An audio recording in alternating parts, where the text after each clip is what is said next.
The evening moved at a slow, comfortable pace inside the large hall. Soft lights hung from the ceiling, reflecting gently off polished floors. People sat at round tables, talking in low voices, while servers moved quietly between them. Center of the room stood a grand piano, its black surface shining under a single spotlight.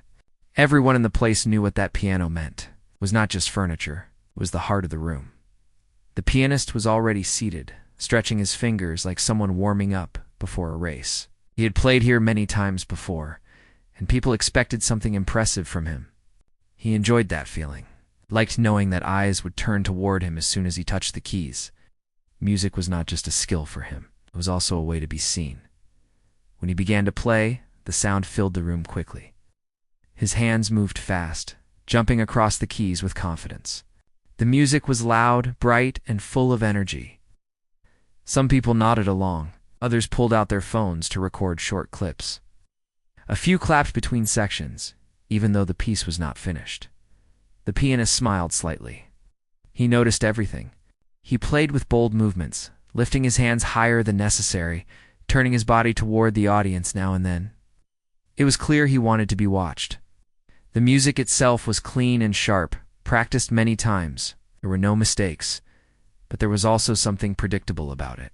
Still, the crowd enjoyed the show as he reached the end of the piece. He struck the final notes hard and held his hands in the air. Applause followed right away. Chairs moved, glasses clinked, and voices rose in approval. The pianist stood and gave a short bow, soaking in the moment. He had delivered what people expected, and that pleased him.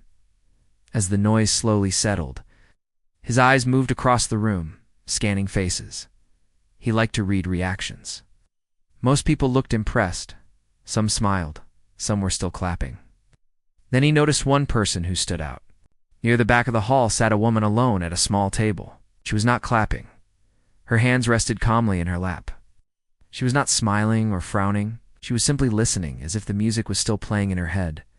Her eyes were focused on the piano, not on him, but on the instrument itself. At first, he ignored it.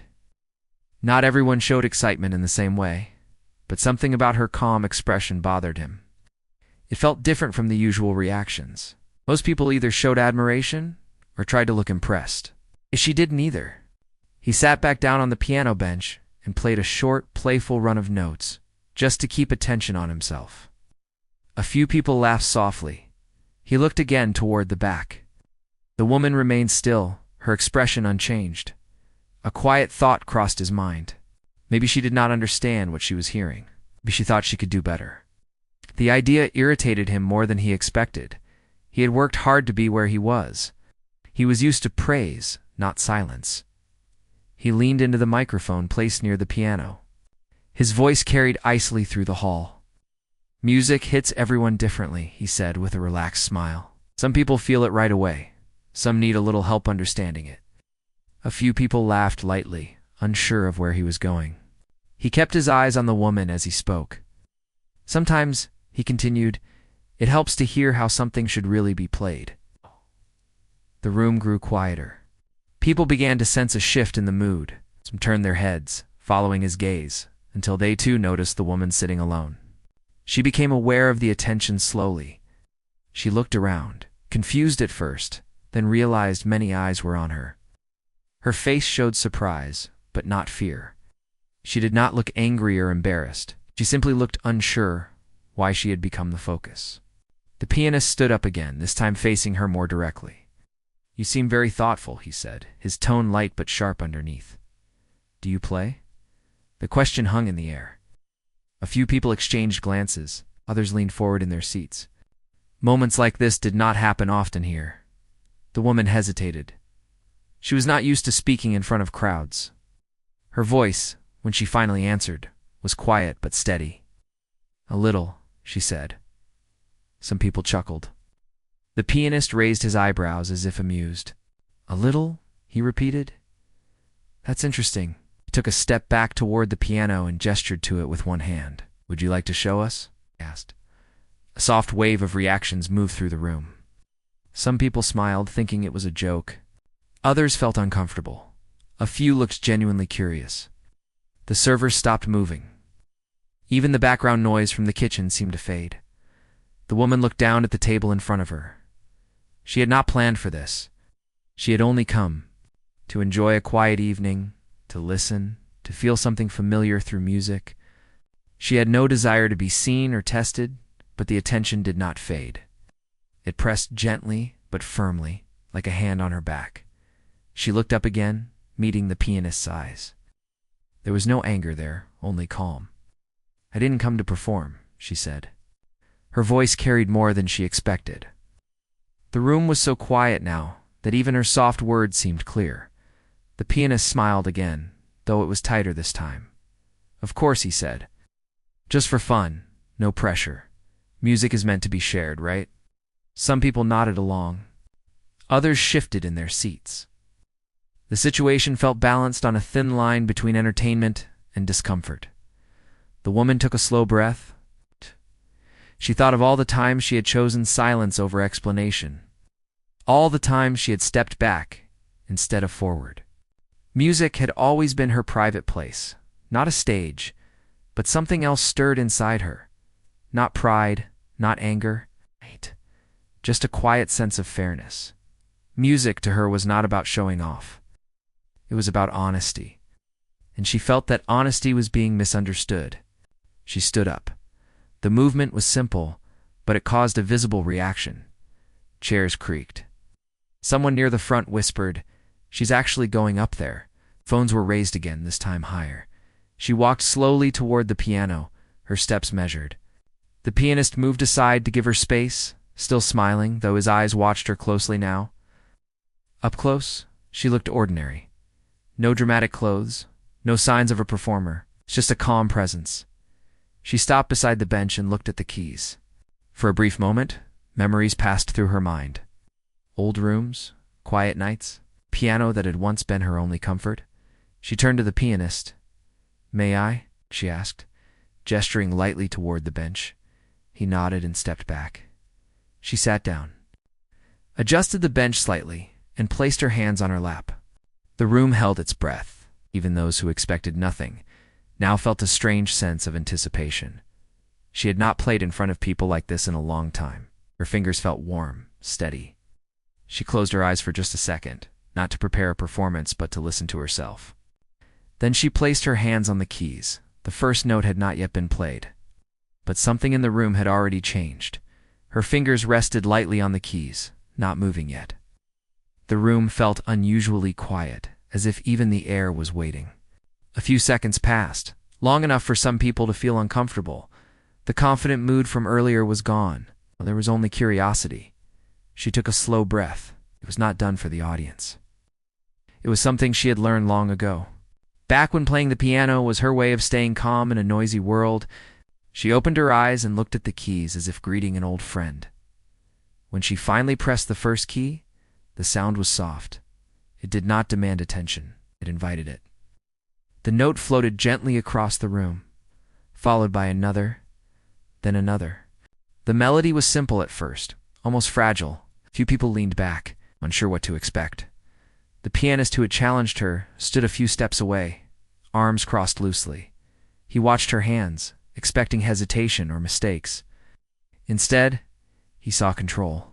Her fingers moved with ease, not fast, not slow, but certain. There was no show in her movement.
just quiet focus. The melody grew slowly, like a story being told one line at a time. It was not something people recognized right away. It felt personal, as if it belonged to her alone. The sound carried warmth, filling spaces the earlier performance had skipped over. People began to sit differently. Some lowered their phones without realizing it. Others stopped whispering. Even the servers stood still near the walls, trays balanced carefully. Afraid to break the moment as she played, memories moved through her mind, not sharply, but gently. She remembered a small house from years ago, where the walls were thin and the nights were long. She remembered practicing quietly so she would not wake anyone. She remembered learning to listen to the piano, not just play it. Back then, music was not about applause. It was about surviving difficult days. When words failed, the piano spoke for her. When life felt heavy, the keys felt light beneath her hands. The melody shifted slightly, adding depth. The notes were still calm, but there was strength now. Each chord landed with purpose. It was clear she knew exactly where she was going. The confident pianist felt something tighten in his chest. This was not what he expected. He had thought she would stumble, maybe play a few shaky notes and stop. Instead, she was drawing the room into her world. He glanced around and saw faces he recognized. People who had heard him play many times. They were not looking at him now. Their attention was fully on her. That realization unsettled him more than he wanted to admit. She continued, unaware of his thoughts. The piano responded to her touch as if it remembered her. Each note flowed into the next naturally. There was no rush. No need to prove anything. The music began to rise, not in volume, but in feeling. A quiet sadness entered the melody, then softened into hope. It was subtle, but those who listened closely felt it. A woman near the front wiped her eyes without knowing why. The room no longer felt like a public venue. It felt like a shared space, where everyone was invited to listen honestly. She had not planned what she was playing. It was not a rehearsed piece. It was something she carried inside her, shaped by years of living, losing, continuing anyway. The pianist shifted his weight from one foot to the other. For the first time that night, he felt small. Not because she was trying to make him feel that way, but because her playing revealed something he had ignored for a long time. Music was not just about skill. It was about truth. The melody reached a gentle pause, then continued with a new direction. The notes danced lightly now, hinting at moments of joy. The change surprised the room. It reminded them that life was not only sorrow. There were bright moments too, often quieter. But just as real, someone near the back let out a soft breath they did not realize they were holding. Another person leaned forward, elbows on the table, eyes fixed on her hands. The pianist's confident smile was gone. In its place was concentration and something close to respect. He studied her technique now, noticing details he had missed before. Her posture was relaxed. Her wrists moved naturally. She wasted no motion. She was not playing to impress. She was playing because she knew how to listen. As the music continued, the sound grew fuller. She used the lower keys, adding warmth and weight. The piano seemed larger now, its voice deeper. The room vibrated softly with each chord. Her thoughts drifted briefly to the years she had stepped away from music. Times when life demanded her attention elsewhere. Work, responsibility, loss. She had told herself it was temporary, but temporary became long. Still, she never stopped hearing music in her head. Even in silence, melodies found her. Sitting at the piano now felt like coming home after a long absence. The confident pianist swallowed hard. He could not deny what he was hearing. This was not luck. This was experience. The melody slowed, giving the room time to breathe. The sound softened again, returning to where it began. The circle felt complete, like a story finding its ending. Her fingers hovered over the keys for a moment before pressing the final notes. They were gentle, almost whispering. Then her hands lifted, and the sound faded naturally into silence. No one clapped right away. The quiet stretched, not awkward, but full. People needed a second to return to themselves. The room felt changed, as if something important had just passed through it. The woman remained seated, hands resting in her lap again. She did not look up. She did not smile. She simply sat, breathing slowly. Then someone began to clap. One person, then another. The sound grew quickly, filling the hall. Chairs moved. People stood. The applause was not loud at first, but it was deep, steady, and sincere. She stood up slowly, clearly surprised by the reaction. She nodded once, politely, and stepped away from the piano. The confident pianist looked at her, words forming in his mind but not yet spoken. He felt exposed, not by her actions, but by his own. As she walked back toward her table, people watched her with new eyes. She was no longer invisible. Yet she carried herself the same way she had before. Calm and grounded. The pianist returned to the microphone, but he did not speak right away. He looked at the piano, then at the audience, then at her. The room waited, unsure what would come next. Something had shifted, and everyone could feel it. What began as a challenge had turned into a moment of truth, and it was not over yet. The applause slowly settled, but the feeling it left behind stayed in the air. People did not rush back to their conversations. They sat quietly, as if afraid to break something delicate. The woman reached her table and picked up her coat, unsure what to do next. She had only meant to play a few notes. She had not expected the room to change the way it did. The confident pianist finally cleared his throat. He leaned closer to the microphone, but his usual relaxed tone was missing. His voice came out softer, more careful. "That was unexpected," he said. A few people smiled. Others nodded, understanding more than his words expressed. He paused, then added, "Thank you for sharing that." The woman looked up, surprised that he had addressed her so simply. She gave a small nod in return. There was no pride in her expression, no desire to explain herself. She seemed ready to leave the moment behind, but the room was not ready to move on. Someone near the front called out, asking where she had learned to play. Another person asked if she was a professional. The questions were not loud or demanding, just curious. The woman hesitated. Attention like this felt heavy. She took a breath and answered honestly. "I learned a long time ago," she said. "Mostly on my own." That was all she offered. She sat down again, folding her coat on the chair beside her. The crowd respected her silence, sensing there was more behind her words than she wished to share. The pianist stepped away from the microphone and walked toward the piano. He did not sit. He stood there, hands resting lightly on the edge, staring at the keys. For the first time that night, he felt unsure of what to play next. Music had always been his way of controlling a room. Now the room felt bigger than him. He turned back to the audience. "Let's take a short break," he said. "Please enjoy the rest of the evening." People began to move again, slowly at first. Conversations restarted in hushed tones. Some glanced toward the woman's table, then looked away, not wanting to stare. Others whispered about what they had just heard, trying to describe it but failing to find the right words. The woman sat quietly, fingers wrapped around a glass of water she did not remember ordering.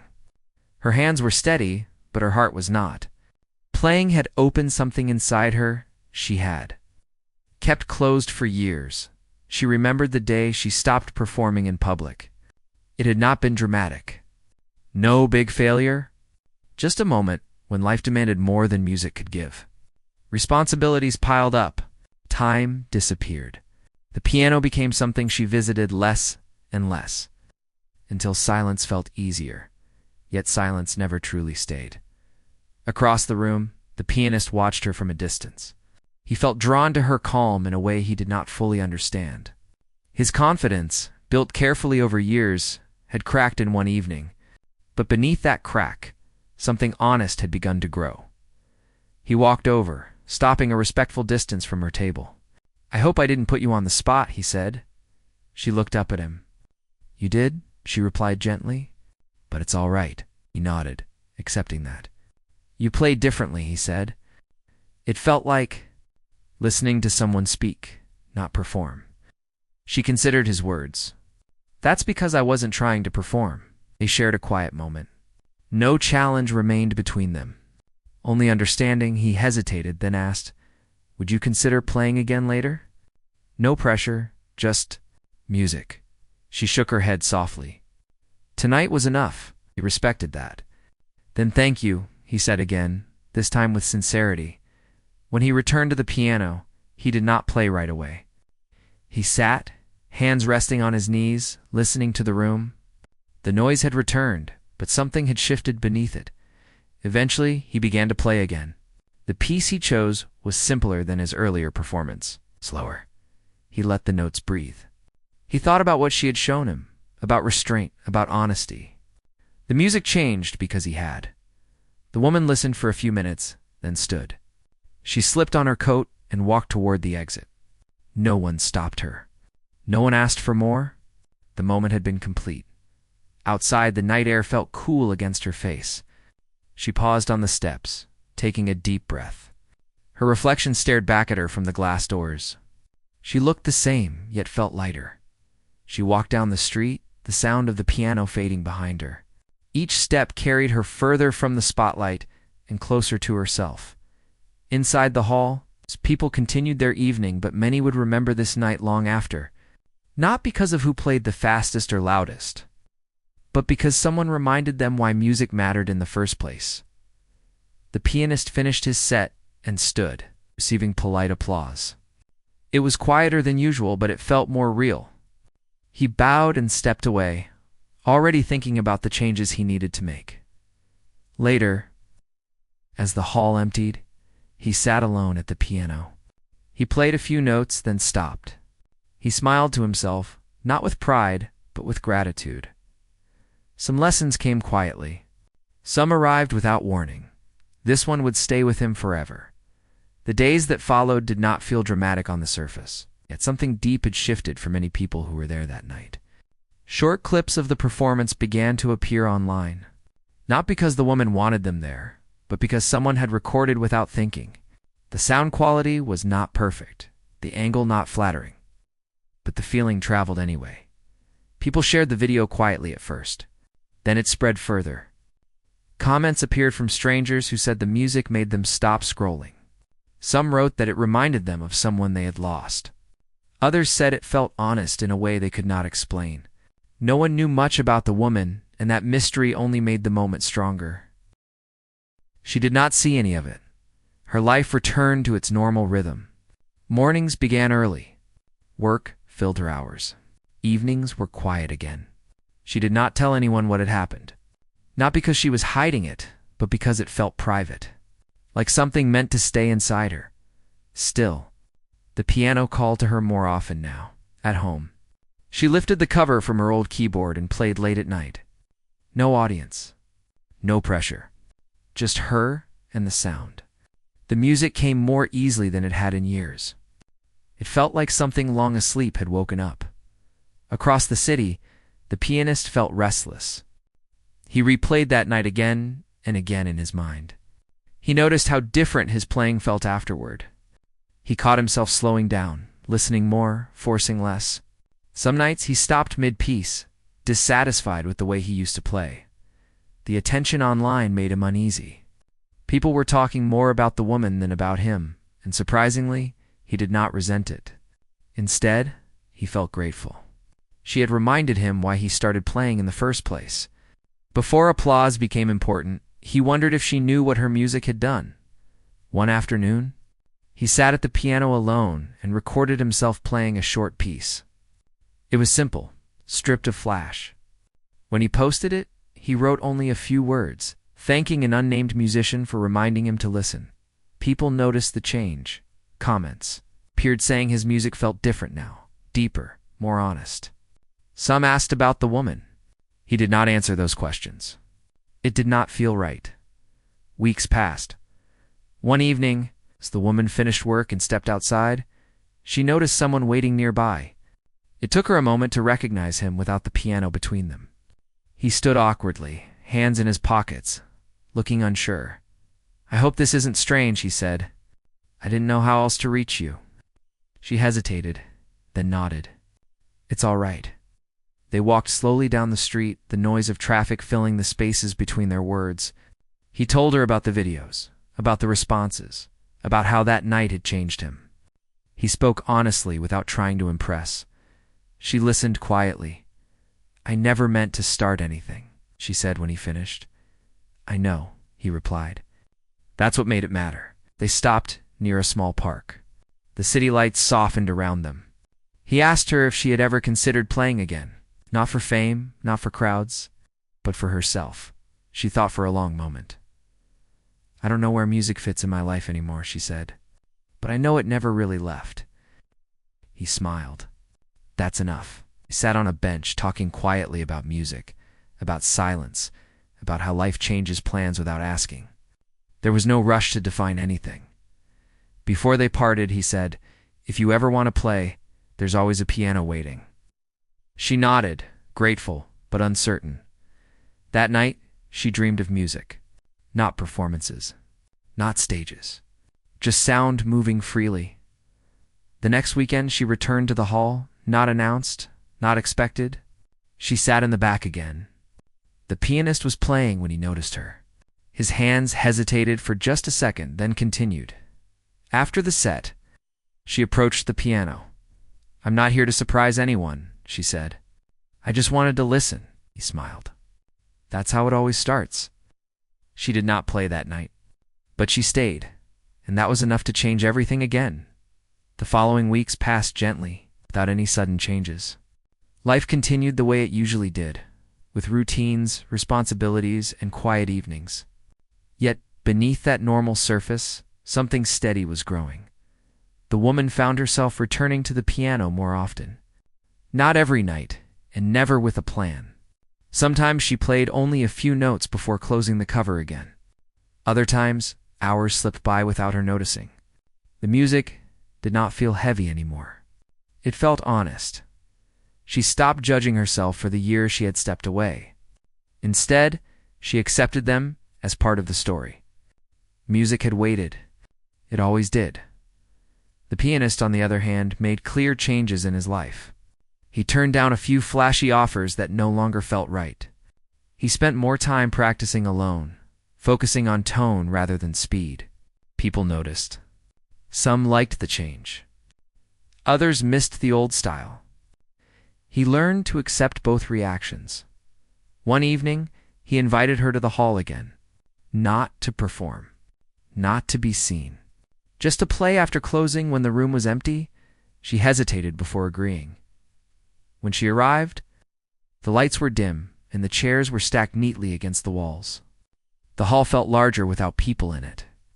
The piano sat quietly in the center, waiting. They did not speak much. Words felt unnecessary. She sat at the piano first. The keys felt familiar now, like they had always been there for her. She played slowly, letting the sound travel freely.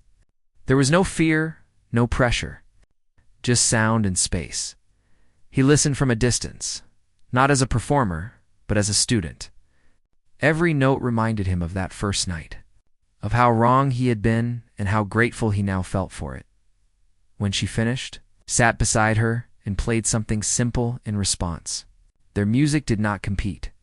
It met gently, like two voices having a quiet conversation. They played like that for a long time.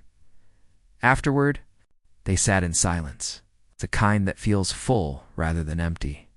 "I don't think I ever stopped loving music," she said softly.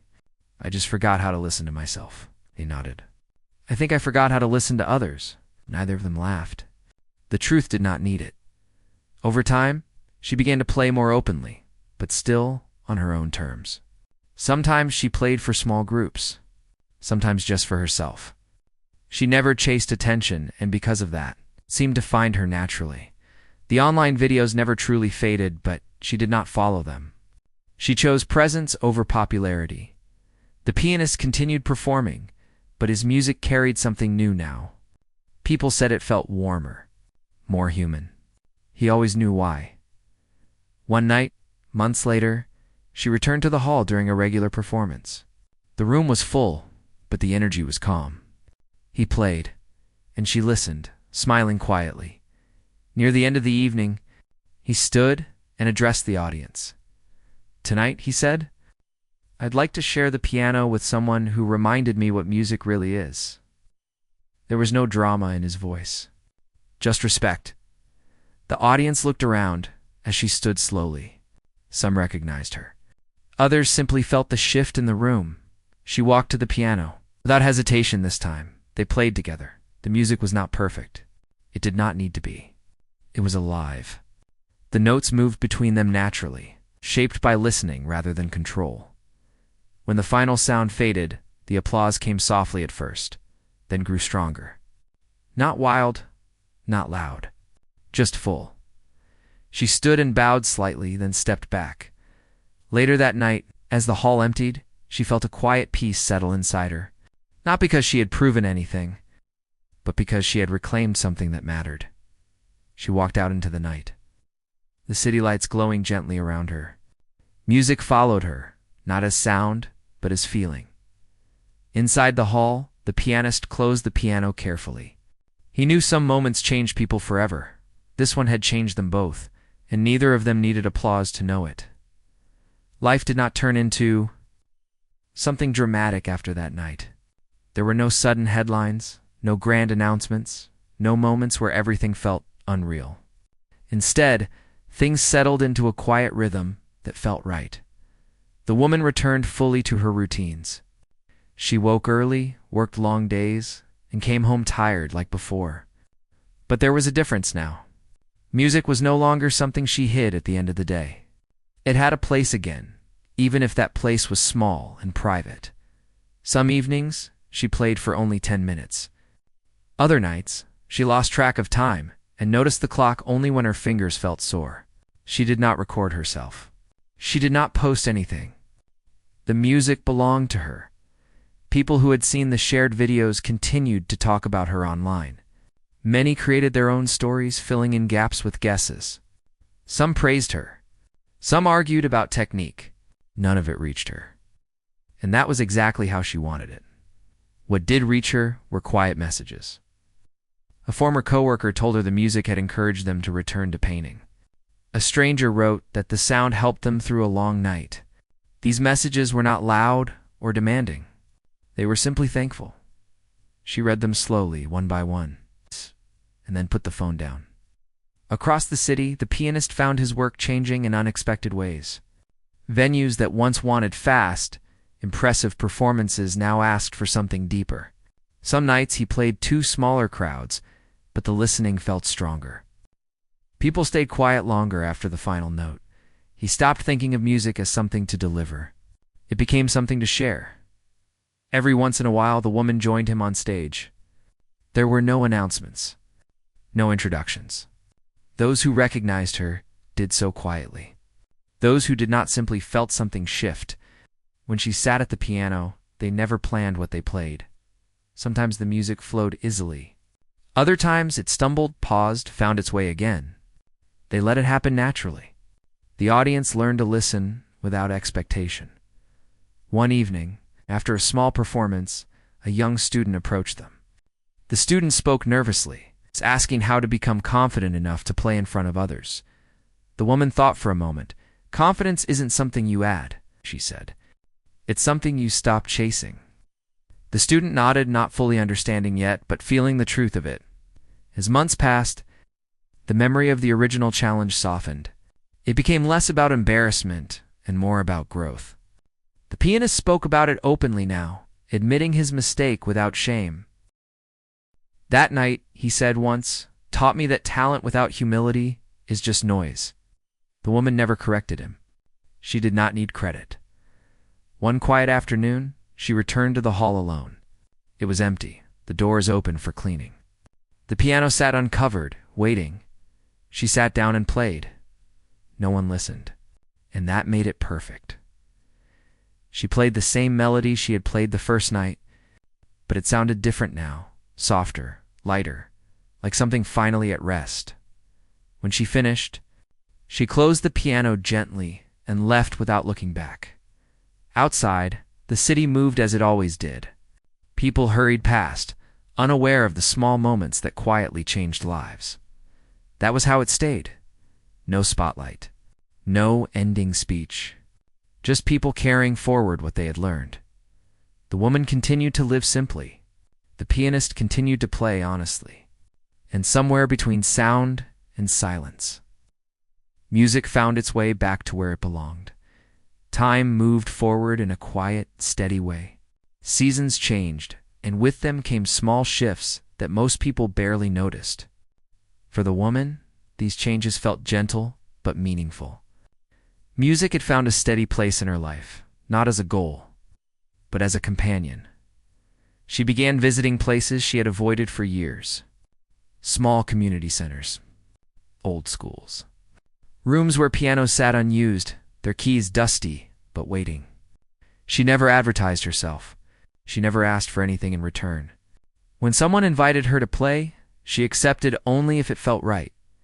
The audiences were small.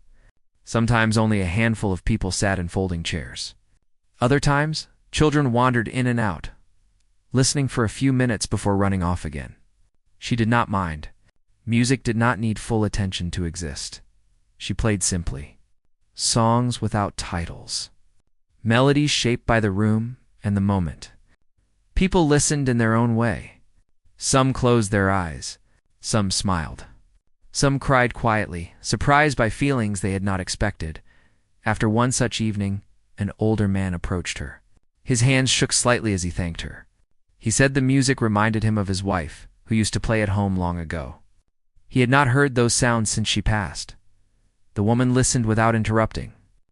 When he finished, she placed her hand gently over his and nodded. No words were needed. These moments stayed with her more than applause ever could.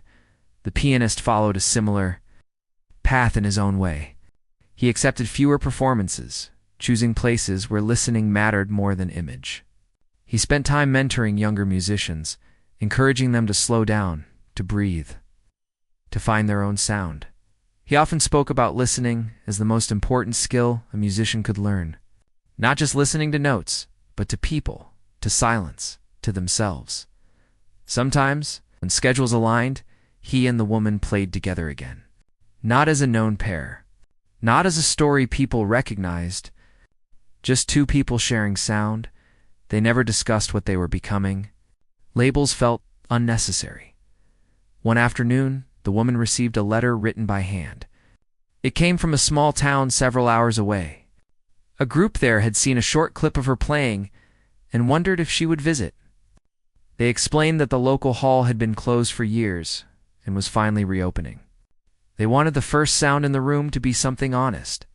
She read the letter twice. Traveling that far felt daunting. It would mean time away from work, from routine. It would mean stepping into a space filled with expectation, even if it was small. She thought about it for days. In the end, she agreed. The journey was long and quiet. Fields passed by the window. Towns appeared and disappeared. She arrived just before sunset. The hall was modest, its paint worn, its floor uneven. The piano inside was old but cared for. People gathered slowly, not many. Just enough. When she sat down to play, she felt a familiar calm settle over her. She did not think about who she was or how she was seen. She thought only about the sound. The first notes echoed gently against the walls. The room listened. Afterward, there was no loud applause. Just quiet appreciation. Someone brought her a cup of tea. Someone else thanked her for coming. As she left the hall, she felt something close to peace. Back home, life continued. The performances did not multiply. The attention did not grow louder. And that was fine. One evening, she received a message from the pianist. He had been offered a chance to record a small project, something personal, something slow. He asked if she would consider being part of it. She did not answer right away. Recording felt different from playing live. It's permanent, fixed. Music, to her, had always been about the moment. They talked about it over a long walk. He explained that the project would not be about perfection. It would be about honesty. About leaving space for breath and silence. She listened carefully. In the end, she agreed with one condition. They would record only what felt true. No retakes for show. They recorded over several evenings. The room was small. The lights were low. Sometimes they stopped after a single take. Sometimes they did not play at all. The music that emerged was quiet and uneven in places. But it was real. When it was finished, they sat together, listening to the final track in silence. "It sounds like us," he said. She nodded. "It sounds like listening." The release came and went without much noise. Those who found it stayed. Those who did not moved on. The woman returned again to her daily life. Work, evenings, music. When it called, she realized then that the story people told about her no longer mattered. The challenge, the shock, the moment. All of it had led her back to something simple. She had not been changed by tension. She had been changed by listening, and that, she knew, would stay with her for the rest of her life. The year moved forward quietly, marked by ordinary days and small decisions. The woman learned that growth did not always arrive as a clear moment. Often, it came as a gentle pull, asking for attention without demanding it. She kept playing in modest places, libraries, after closing hours, community rooms with uneven floors, a small cafe that opened early and stayed quiet until noon. In each place, the piano sounded different. She listened and adjusted, letting the room guide her hands. People began to recognize her in a soft way, not with excitement, but with warmth. Someone would say they had heard her once before. Someone else would bring a friend. No one asked for explanations. One afternoon, a woman approached her after a short set and said she had been afraid to sit at her own piano again after many years. The music, she said, made the fear feel smaller. The woman nodded, understanding that feeling well. At home, her playing became steadier. She no longer questioned whether she was good enough or whether the time away had mattered. The piano was no longer something to prove. It was simply there. The pianist stayed in touch, though neither of them felt the need to talk often. When they did, the conversations were easy. They spoke about music, about teaching, about how silence could say more than words. One day, he invited her to attend a rehearsal at a place she had never visited before. It was a large hall, far bigger than the spaces she preferred. She hesitated, feeling the familiar pull of doubt. "I don't need you to play," he said. "Just listen." That made it easier. The hall was empty when they arrived. Rows of seats stretched into the distance. The stage felt wide and exposed. The piano sat alone under bright lights. He played first. His music filled the space slowly, learning the room as it went. The sound was different here, bigger, more demanding. She listened carefully, noticing how the echoes changed the shape of each note. After a while, he stopped and looked at her. "Would you like to try?" She shook her head at first, then paused. She took a breath and stood. Sitting at the piano felt different here. The keys were the same, but the space was not. She placed her hands gently on the keyboard and waited until the room felt quiet enough. She played softly at first. The sound traveled farther than she expected, returning to her with a slight delay. She adjusted, slowing down, giving each note more room. The fear she expected did not come. She played for several minutes, then stopped. The silence afterward felt respectful. "That felt honest," he said. She nodded. It felt like listening again. They left the hall without making plans.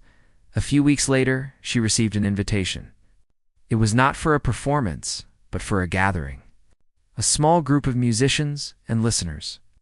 Meeting to share music without an audience, she accepted. The gathering took place in a converted room with windows that let in soft afternoon light. No one introduced themselves formally. No one took turns in any strict order. Music rose and faded naturally like conversation. When it was her turn, she played something quiet and unfinished. No one interrupted. No one clapped. When she finished, someone simply said, "Thank you." She felt seen in a way that did not weigh on her. Later that evening, she walked home slowly. She realized that the fear she once carried about being seen had changed. It no longer felt like a wall. It felt like a door she could choose to open or leave closed. The pianist called her the next day. He spoke carefully, choosing his words. "I've been offered a chance to teach a small group," he said. "Not technique, listening. I'd like you to be part of it." She did not answer right away. Teaching felt like responsibility. It meant being seen not just as a player, but as someone with something to give. She asked for time. Days passed. She thought about the people who had spoken to her after performances. The quiet thanks. The shared understanding. In the end, she agreed. The group met once a week. They sat in a circle. Sometimes they played. Sometimes they listened to recordings. Often, they sat in silence longer than expected. At first, the students seemed confused. Then something shifted. They began to hear more. One evening, a student said, "I didn't know music could feel like this." The woman smiled softly as she walked home that night. She understood something clearly. Her journey had never been about returning to a stage. It had been about returning to herself. And now, quietly, without forcing it, she was helping others do the same.